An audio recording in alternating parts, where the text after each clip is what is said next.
यह तो आदत डाली जावे, सुबह बिस्तरा थोड़ा जल्दी ही छोड़ा जाए। ताम करो तुझम मोहात पाद कृष्ण शुद्धति। ब्राह्मण भी है तो उसको भी इसके प्रायश्चित के लिए व्रत करना। पाद कृष्ण एक कृष्ण व्रत हो, उसमें गौ माता को जौ खिलाई जाती है, फिर उसको गोबर में से बीना जाता है,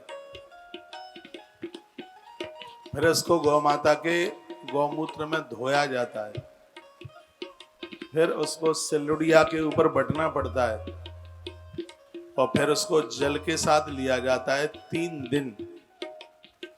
तब वह व्यक्ति शुद्ध होता है जो सूर्य उदय के बाद बिस्तर में पड़ा रहता है। उसको इतना शुद्ध ग्रंथों में आचार संहिता में बताया,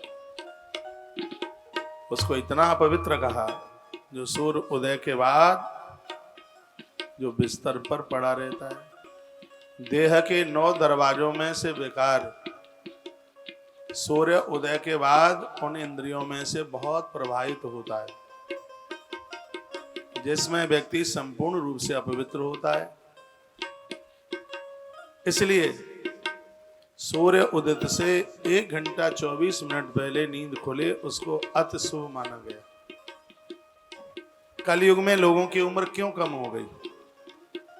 कोई परमात्मा ने थोड़े ही कह दिया था कि हम तुम्हें ये वरदान दिए देते हैं कि कम जिंदगी जीना। कलयुग में व्यक्ति की आचार संहिता समाप्त हो गई है।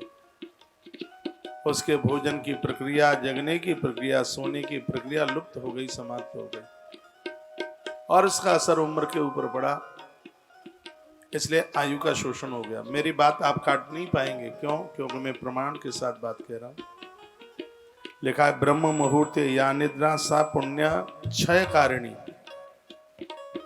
उनके पुण्य क्षीण होते हैं जो ब्रह्म मुहूर्त में बिस्तर पर पड़े रहते हैं। उनका स्वभाव नर्वस होता है, उत्साह नहीं होता। जो सुबह बिस्तर पर पड़े रहते हैं पाद कृष्ण शुद्धति, और वो लोग इतने अशुद्ध हो जाते हैं जो सूर्य उदय के बाद भी बिस्तर पर पड़े रहते हैं।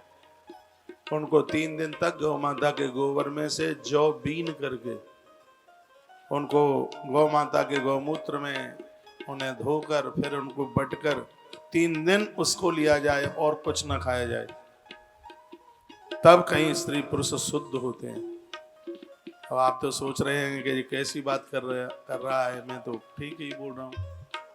मेरे सामने एक ग्रंथ रखा है और उसी में से मैं आपको बात कर रहा हूँ।